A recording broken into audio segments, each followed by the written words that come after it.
Evening టైంలో ఏదైనా రుచిగా తినాలనుకుంటే మాత్రం ఈ రెసిపీ పర్ఫెక్ట్ గా సరిపోతుంది. చాలా అంటే చాలా సింపుల్ అండి తయారు చేసేసుకోవడం. అది కూడా మనం బియ్యపు పిండితో.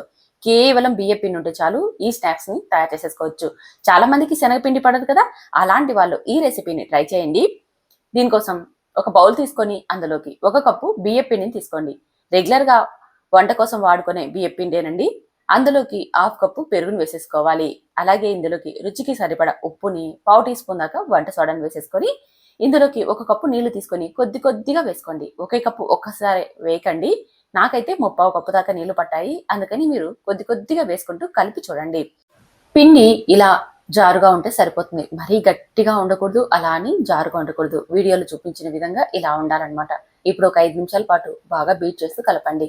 ఇలా ఫాస్ట్ గా బీట్ చేయడం వల్ల పిండి అనేది స్మూత్ గా అవుతుంది. అప్పుడు మనకి లోపల ఫ్లఫీగా పొంగుతూ వస్తాయి. అందుకని ఇలా కలిపేశాక ఇప్పుడు ఇందులోకి చిన్నగా తరిగిన హాఫ్ ఇంచ్ అల్లం ముక్కల్ని, 2 పచ్చిమిర్చి ముక్కల్ని, అలాగే కొద్దిగా కొత్తిమీర తరుగు, ఒక ఉల్లిపాయని చిన్నగా తరిగి వేయండి. పావు టీ స్పూన్ జీలకర్ర, పావు టీ స్పూన్ వామును వేసేసుకొని ఇదంతా మరొకసారి బాగా కలిసేలా కలపండి. ఉల్లిపాయలు మనకి ముక్కలు ముక్కలుగా బాగా పిండిలో కలిసిపోవాలి. అందుకని బాగా కలిసేలాగా కలుపుకోండి. చూడండి, పిండి అనేది ఈ జారుగా ఉండాలి.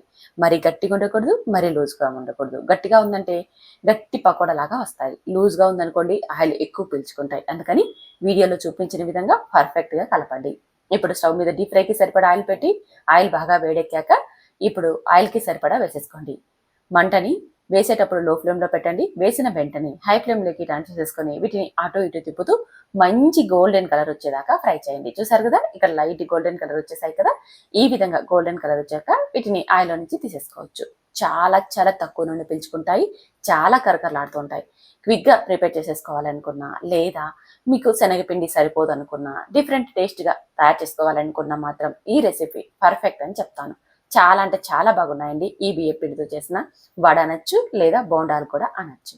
మీరు ట్రై చేయండి. ట్రై చేశాక మీకు ఎలా కుదిరాయో కామెంట్ చేయండి. నచ్చిందా లైక్ చేసి మీ ఫ్రెండ్స్ ఫ్యామిలీ మెంబర్ కూడా ఈ వీడియోని షేర్ చేయండి. Thank you for watching.